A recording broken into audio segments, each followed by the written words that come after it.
আল্লাহর নবী, মায়ার নবী, দয়ার নবী, রহমতের নবী, 4 জন্মে সন্তান জয়নব, রুকাইয়া, উম্মে কুলসুম, ফাতেমা রাদিয়াল্লাহু তাআলা আনহুন্না। দ্বীনের নবী, মায়ার নবী, রহমতের নবী, আমার আপনার নবী, তার কলিজার টুকরা সন্তান ছোট্ট মেয়ে ফাতেমা রাদিয়াল্লাহু তাআলা আনহাকে বিবাহ দিলেন হযরত আলী রাদিয়াল্লাহু তাআলা আনহুর কাছে। আর উম্মে কুলসুম রাদিয়াল্লাহু তাআলা আনহাকে বিয়ে দিলেন হযরত ওসমান গনি রাদিয়াল্লাহু তাআলা আনহুর কাছে। যদিও উম্মে কুলসুম ওনার প্রথম বিবাহ হয়েছিল আবু লাহাবের সন্তান আবু লাহাবের ছেলের কাছে, কিন্তু সে বিয়েটা টিকে নাই। বিবাহ ভঙ্গের পর আল্লাহর নবী তার মেয়ে উম্মে কুলসুম রাদিয়াল্লাহু তাআলা আনহাকে বিবাহ দিলেন হযরত ওসমান গনি রাদিয়াল্লাহু তাআলা আনহুর কাছে। আল্লাহর নবী 2 জন মেয়ে রুকাইয়া আর উম্মে কুলসুম, এই 2 জন মেয়েকে নবীজি প্রথমে বিবাহ দিয়েছিলেন। নবুয়ত পাওয়ার আগে আল্লাহর নবী বিবাহ দিয়েছিলেন আবু লাহাবের সন্তান উতবা আর উতাইবার কাছে। 2 মেয়েকে আবু লাহাবের 2 ছেলের কাছে বিবাহ দিয়েছিলেন। সেটাই নবীজি আল্লাহর নবী নবুয়ত পাওয়ার আগে। কিন্তু সে বিবাহ কোনোভাবেই টিকানো সম্ভব হয় নাই, কারণ দ্বীনের নবী, মায়ের নবী নবুয়ত পাওয়ার পর আল্লাহর নবী কালেমার দাওয়াত যখন দেওয়া শুরু করলেন, তখন তো ওরা দাওয়াত গ্রহণ করে নাই, যার কারণে বিবাহ আর টিকানো সম্ভব হয়নি। 2 জন মেয়ে আল্লাহর নবী 2 জন মেয়েকে আবু লাহাবের 2 সন্তান উতবা উতাইবার কাছ থেকে নিয়ে আসলেন, তারা তালাক দিয়ে দিল। এরপরে নবীজি হযরতে রুকাইয়া রাদিয়াল্লাহু তাআলা আনহাকে প্রথম বিবাহ দিলেন হযরত ওসমান গনি রাদিয়াল্লাহু তাআলা আনহুর কাছে। ওসমান গনি রাদিয়াল্লাহু তাআলা আনহুর ঘরে থাকাকালীন সময়ে রুকাইয়া তিনি ইন্তেকাল করেন। আল্লাহর নবী তখন তার দ্বিতীয় মেয়ে সে উম্মে কুলসুম রাদিয়াল্লাহু তাআলা আনহাকে ওসমান গনির কাছে আবার বিয়ে দিলেন। এক মেয়ে মারা যাওয়ার পর আরেক মেয়েকে নবীজি বিবাহ দিলেন। সে উম্মে কুলসুম তিনিও ওসমান গনির জীবদ্দশায় তিনিও ইন্তেকাল করলেন। এরপরে নবীজি বলেছিলেন, আমার 2 মেয়েকে আমি ওসমানের কাছে বিয়ে দিলাম। 2 জনই ওসমানের জীবদ্দশায় তারা মারা গেল। কিন্তু আমি নবী বলতেছি, আমার যদি আরো মেয়ে থাকতো ওসমানের কাছে বিয়ে দিতাম। এতটাই নবীজি মায়া করতেন, এতটাই পছন্দ করতেন। জামাতা হিসেবে ওসমান গনি নবীজির কাছে এত মায়ার ছিলেন। তাহলে 4 খলিফার ভিতরে শেষের 2 খলিফা হযরত ওসমান আর হযরত আলী রাদিয়াল্লাহু তাআলা আনহুমা, তারা 2 জন ছিলেন নবীজির জামাতা। আর প্রথম 2 খলিফা হযরত আবু বকর আর হযরত ওমর রাদিয়াল্লাহু তাআলা আনহুমা, তারা 2 জন ছিলেন নবীজির শ্বশুর। এবার আমরা যে ঘটনাটা আপনাদের সামনে বলতে চাই, সেটা হলো সামাজিক একটা আওয়াজ, সামাজিক একটা রসুম। সমাজে ঘটনাটা তারা জারি গানের মধ্যে বলে, অথচ এই ঘটনার কোনো ভিত্তি নেই। ঘটনাটা কি? ঘটনাটা ছিল এমন, উম্মে কুলসুম তিনি তো ওসমান গনির বিবি। ওসমান তো হলেন সম্পদশালী, ধনী ধনাঢ্য ব্যক্তি, সম্পদের তার কোনো অভাব নাই। উম্মে কুলসুম তিনি নাকি একবার তার বাড়িতে বিশিষ্ট মানুষজনকে দাওয়াত করছেন। সেই দাওয়াতের অনুষ্ঠানে সবাইকে দাওয়াত করলেও আপন বোন ফাতেমাকে তিনি নাকি দাওয়াত দেন নাই। দাওয়াত না দেওয়ার কারণ জারি গানের মধ্যে বলা হয়, কারণ ফাতেমা ছিলেন গরিব আর উম্মে কুলসুম ছিলেন ধনী। ফাতেমা আলীর ঘরে, আলী হলেন গরিব, আর উম্মে কুলসুম ওসমান গনির ঘরে, ওসমান গনি হলেন ধনী। ধনী হওয়ার কারণে আর ফাতেমা গরিব হওয়ার কারণে এজন্য নাকি উম্মে কুলসুম ফাতেমাকে দাওয়াত করেন নাই। আর দাওয়াত না করার কারণে এই পুরা খাবারটা আল্লাহ পাক রব্বুল আলামিনের কাছে এত অপছন্দ হয়েছে। দাওয়াত না করাটা আল্লাহর হুকুমে পুরা খাবারটা পাথর হয়ে গেছে। এই ঘটনাটা উল্লেখ করা হয়, এই ঘটনাটা উল্লেখ করে জারি গানের মধ্যে ফাতেমা রাদিয়াল্লাহু তাআলা আনহার প্রতি দুর্বলতা প্রকাশ করানো হয়। জানি না এই ঘটনারা কোথায় পাইলো, হয়তো সেটা শিয়াদের সাপ্লাই হবে। কিন্তু আমি আপনাদেরকে বলতে চাই, বলুন, একটু খেয়াল করে বলুন, আল্লাহর নবীর কলিজার টুকরা মেয়ে উম্মে কুলসুম রাদিয়াল্লাহু তাআলা আনহা, ইনি যদি আপন বোন ফাতেমাকে গরিব হওয়ার কারণে দাওয়াত না দিয়ে থাকেন, তাহলে এটা নবী পরিবারের উপর, নবীর সন্তান, নবীর মেয়ে সন্তান উম্মে কুলসুমের উপর কত বড় একটা অপবাদ, কত বড় ধরনের একটা আঘাত। কারণ এটা অন্তরের রূপ, অহংকার। অহংকারের কারণে মানুষ মানুষকে ছোট করে দেখে, অহংকারের কারণে মানুষ মানুষকে হেয় চোখে দেখে, অহংকারের কারণে মানুষ গীবত করে শিকায়াত করে। অতএব যদি উম্মে কুলসুম ফাতেমা রাদিয়াল্লাহু তাআলা আনহাকে দাওয়াত না করে থাকেন, তাহলে এই দাওয়াত না করাটা তার অন্তরের রোগ, অহংকার। আর অহংকার একমাত্র আল্লাহ পাকের মানায়। আল্লাহ পাক রব্বুল আলামিন বলেন, আত-তাকাব্বুরু রিদাই, অহংকার শুধু আমি আল্লাহর পোশাক, এটা অন্য কারো মানায় না। মানুষের পক্ষে অহংকার করা সাজে না, অহংকার একমাত্র আল্লাহ পাকেরই মানায়। অতএব আমার নবী, মায়ার নবী, রহমতের নবীর রক্ত যে উম্মে কুলসুমের গায়ে, সে উম্মে কুলসুম রাদিয়াল্লাহু তাআলা আনহার কলিজায় এত বড় অহংকার। এই অপবাদ যারা দেয়, এরা কখনো ইসলামের বন্ধু নয়, এরা অবশ্যই ইসলামের দুশমন, এবং আল্লাহর নবীর পরিবারের ইজ্জত নষ্ট করাই এদের উদ্দেশ্য। এ আল্লাহর গোলাম, খেয়াল করে মনোযোগ দিয়ে শুনো রে যুবক, একটা জিনিস খেয়াল রাখতে হবে, কোরআন হাদিসের ভিতরে যদি সহিহ কোনো ঘটনা, আমি সহিহ কোনো ঘটনা পাই তো ভালো, যদি না পাই বলতে পারবো।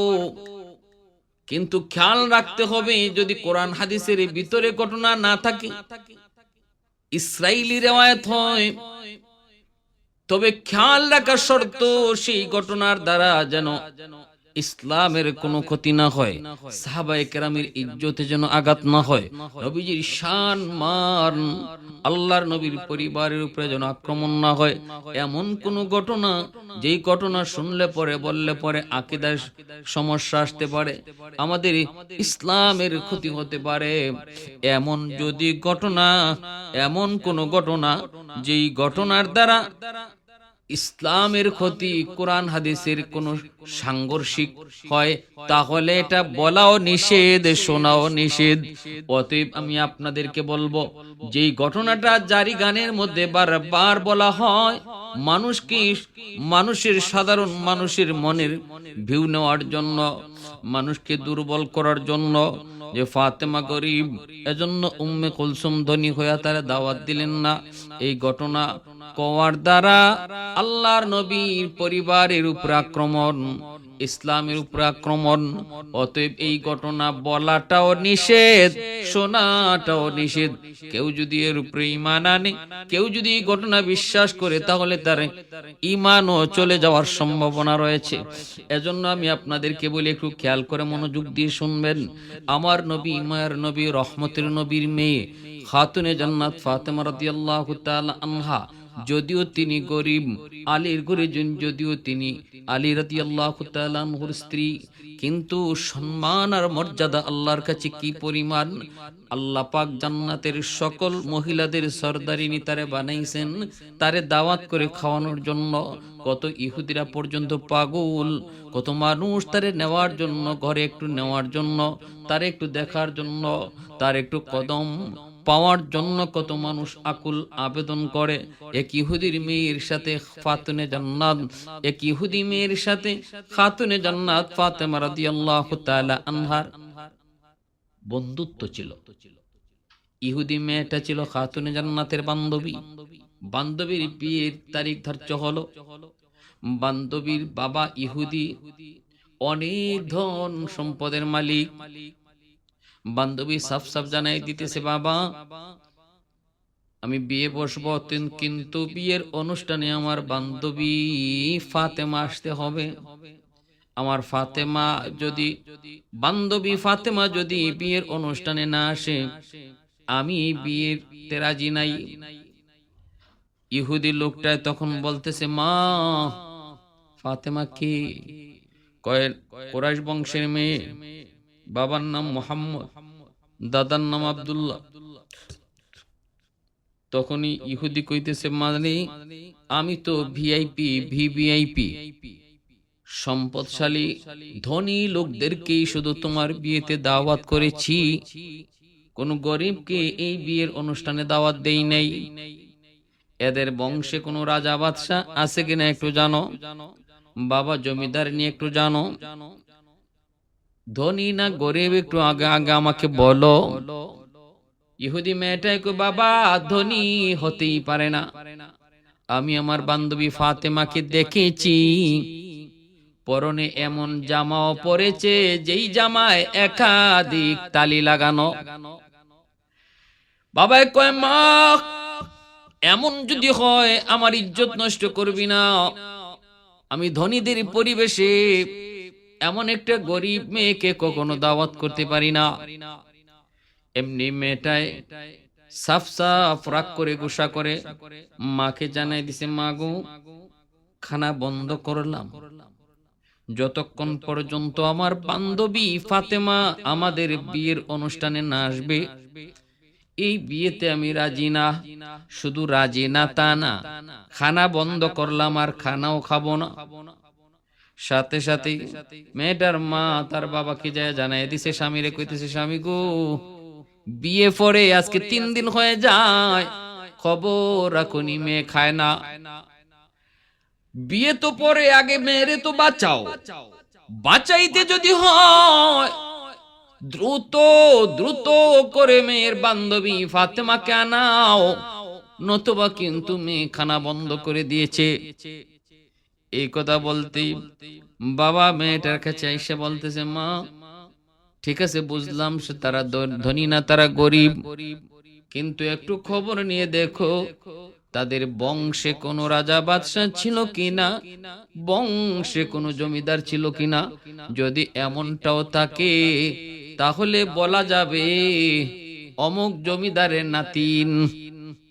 বর্তমানে নাই, কিন্তু এমন জমিদার ফ্যামিলির এমন হতেই পারে।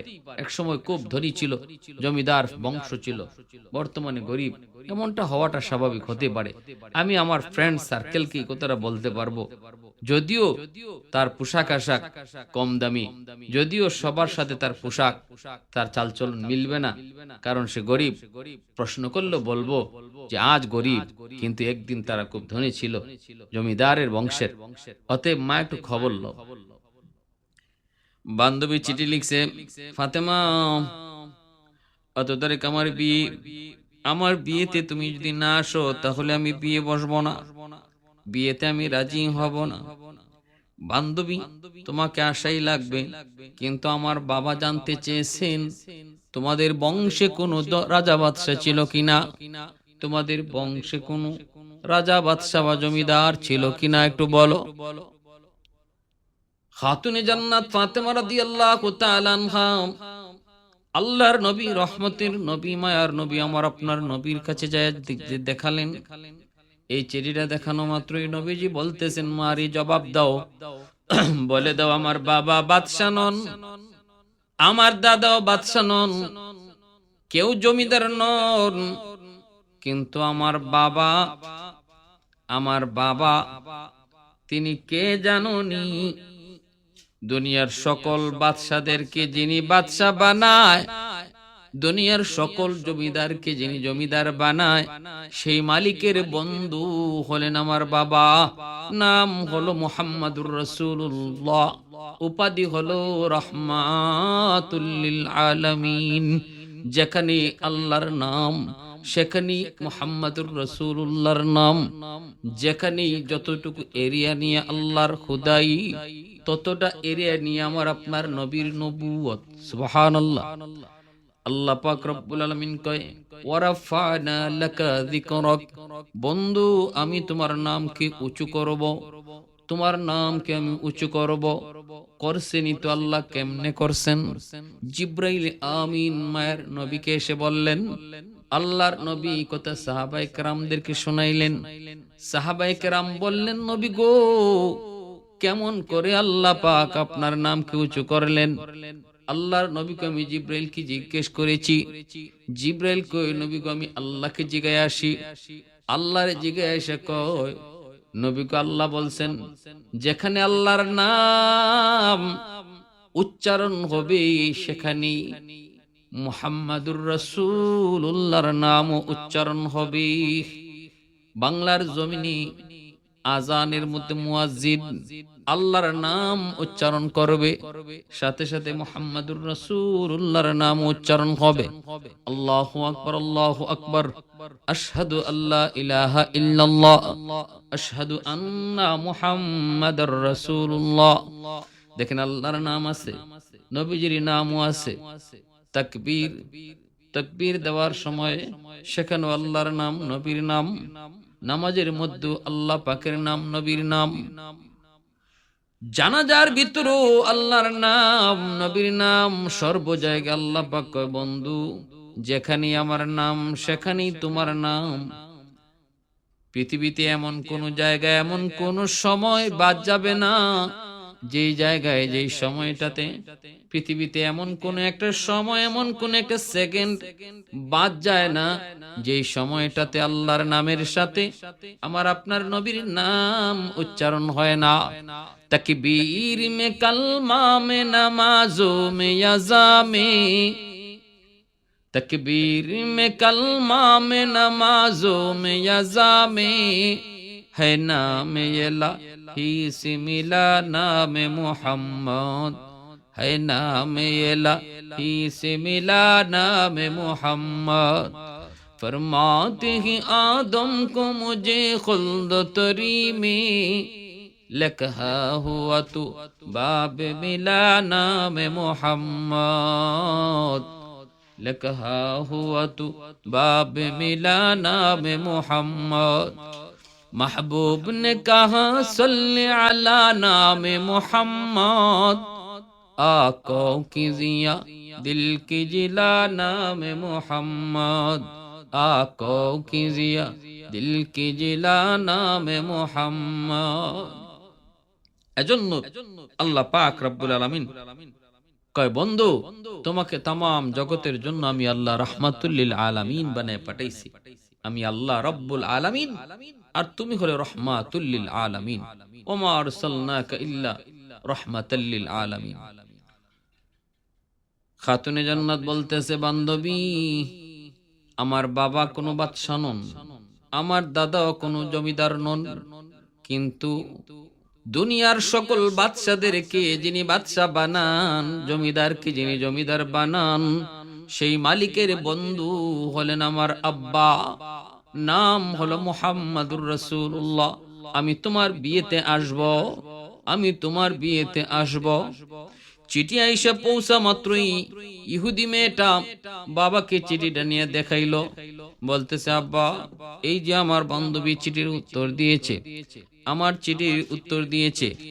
লোকটা বলতেছে, তার আত্মীয় স্বজনের ভিতরে কেউ কি রাজা বাদশা ছিল নি? মেয়েটা কয় না গো বাবা, তার আত্মীয় স্বজন বাপ দাদা কেউ রাজা বাদশাহ বা জমিদার নাই। কয় তাহলে কেমনে কি? কয় না, তবে সে বলছে দুনিয়ার সকল রাজা বাদশাকে যিনি রাজা বানায়, বাদশা বানায়, সেই মালিকের বন্ধু হলো তার বাবা, নাম মুহাম্মাদুর রাসূলুল্লাহ। আর বলেছে সে এই অনুষ্ঠানে আমার বিয়েতে আসবে। ঠিক আছে, এইবার ইহুদি লোকটাও মেনে নিল। কই ঠিক আছে রে মা, একটু বলিস যেন একটু ভালো কাপড় চোপড় পরে আসে, কারণ এখানে অনেক দামি দামি লোকরা আসবে, অনেক ধনী ধনী লোকরা থাকবে, একটু ভালো কাপড় চোপড় পরে যেন আসে। এইদিকে সকালবেলা খাতুনে জান্নাত তিনি বিয়ের অনুষ্ঠানে যাবেন, কিন্তু কি কাপড় পরে তিনি যাবেন এত বড় অনুষ্ঠানে? আল্লাহর নবীকে বললেন, বাবা গো, আগামীকাল আমি আমার বান্ধবীর বিয়েতে যাব, কিন্তু কি কাপড় পরে যাব, কি পোশাক পরে যাব? আল্লাহর নবী কয়, মা অপেক্ষা করো। রাতের বেলায় আল্লাহ পাক রব্বুল আলামিন জিবরাইল আমিনকে বললেন, জিবরাইল জান্নাতের ভিতরে ঢুকো, জান্নাতি অলংকার নিয়া আর জান্নাতি পোশাক নিয়ে বাড়ি দুনিয়ার জমিনে যাও, বন্ধুর ঘরে যাও। আমার বন্ধুর মেয়ে ফাতেমা বান্ধবীর বিয়ের অনুষ্ঠানে যাবে, স্ট্যাটাস মিলে না, কাপড় কম দামি হলে এবার একটু কাপড় নিয়ে যাও, জান্নাতি কাপড়। ফাতেমা আগামীকাল বিয়ের অনুষ্ঠানে যাবে, বান্ধবীর জান্নাতি পোশাক পরে, জান্নাতি অলংকার পরে।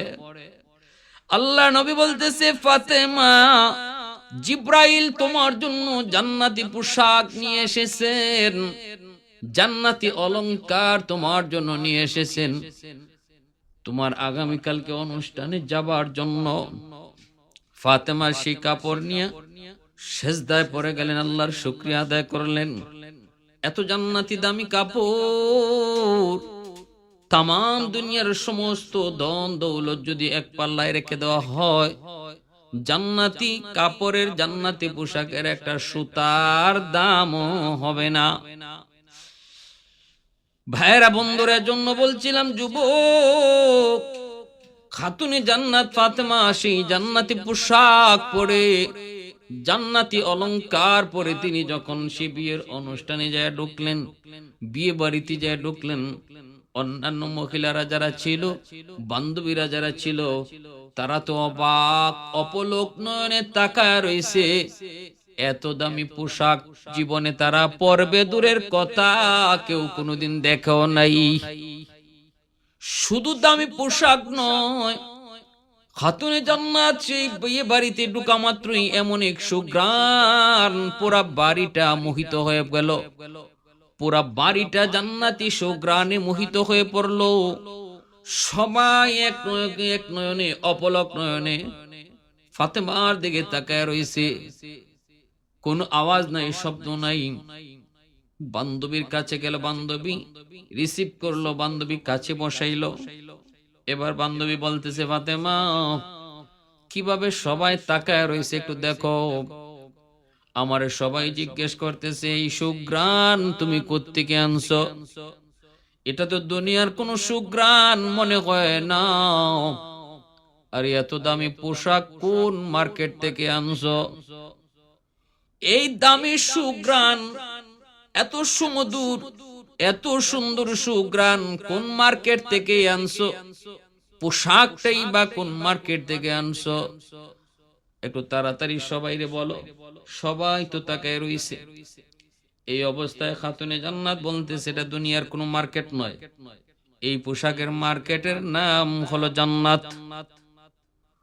কও কি বলে? হ, এই সুগন্ধি পাওয়ার মার্কেটও দুনিয়ার কোনো মার্কেট নয়, এই সুগন্ধি পাওয়ার মার্কেটের নামও হলো জান্নাত, মার্কেটের নাম হলো জান্নাত। কই বুঝলাম, তাহলে এই মার্কেটে যাইতে হয় কোন রাস্তায়? কই রাস্তার নাম হলো সিরাতে মুস্তাকিম। বুঝলাম, কেমনে যাইতে হয়, কোন গাড়ি দিয়ে যাইতে হয়?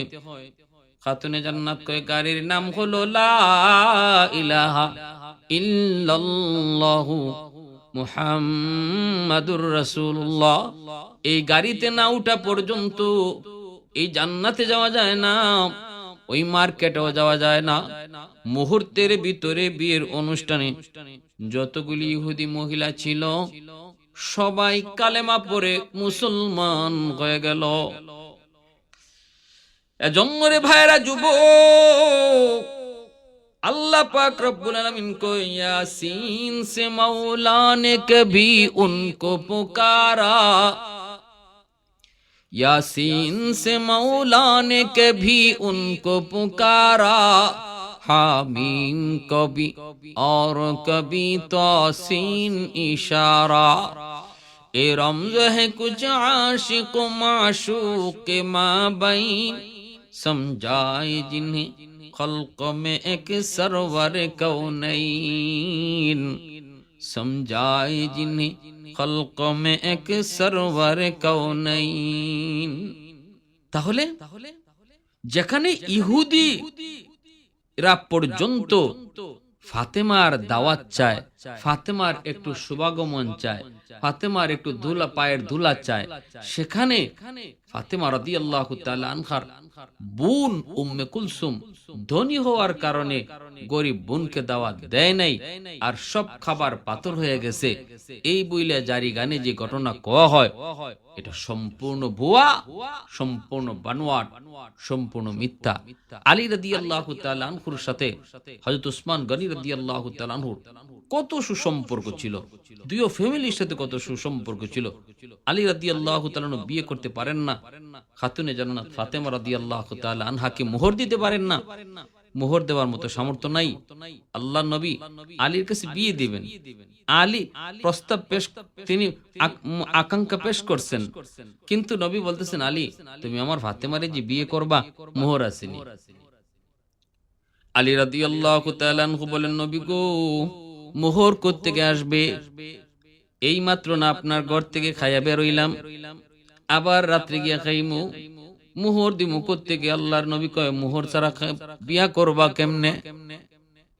আলী রাদিয়াল্লাহু তাআলা আনহু বলে নবী গো, তাহলে কি করব? কপালে বিয়া নাই? রাসূল কয় না, একটা যুদ্ধের বর্ম আছে তোমার, এই যুদ্ধের বর্মটা নিয়ে তুমি বাজারে বিক্রি করো, যা পাইবা তাই তুমি তোমার মোহর হবে।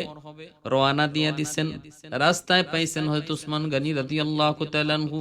হযরত উসমান গনি বুঝায় শোনায় আলীকে পাঠাইছিলেন, বলে যাও বিয়ার প্রস্তাব দিয়ে দাও, মনে হয় নবীজি তোমার অপেক্ষা করেন। আমরা অনেকেই ফাতেমার জন্য প্রস্তাব দিয়েছে, নবী কারো কাছে বিয়ে দেন না, নবী কারো কাছে অনুমতি দেন না, মনে হয় নবী তোমার অপেক্ষায় আছেন। আলী বলেন অসম্ভব, এটা আমার পক্ষে সম্ভব না, আমি ভয় পাই। নবীর ঘরে খাই, নবীর ঘরে ঘুমাই, সেখানে আবার নবীর মেয়ে ফাতেমার জন্য বিয়ের প্রস্তাব দিব কোন সাহসে? হযরত উসমান বলেছিলেন আলী যাও, সাহস নিয়ে সামনে আগাও, আমরা পিছনে আছি, বিপদ দেখলে আমরা সামলাইমু। কিন্তু একজন বিপদের সময় কাছে নাই, সবাই কিন্তু ভাগছেন। আলীকে নবী হাত জড়ায় ধরছেন, আর নবী বলতেছেন আলী বলো কি কথা নিয়ে এসেছিলা? বলে নবী গো, আপনি ফাতেমাকে বিয়ের ঘোষণা দিছেন, আমি একজন প্রার্থী। নবীজি খুশি হইছেন। আল্লাহ নবী আলী আমিও মনে মনে এটাই চাইছিলাম, কিন্তু আলী রাদিয়াল্লাহু তাআলা আনহু পিছনে তাকায় দেখেন যতজন তারে বুঝে শুনে সাহস দিয়া পাঠাইছিলেন নবীজির কাছে, একজনও পিছনে নাই, ওসমান গনিও নাই।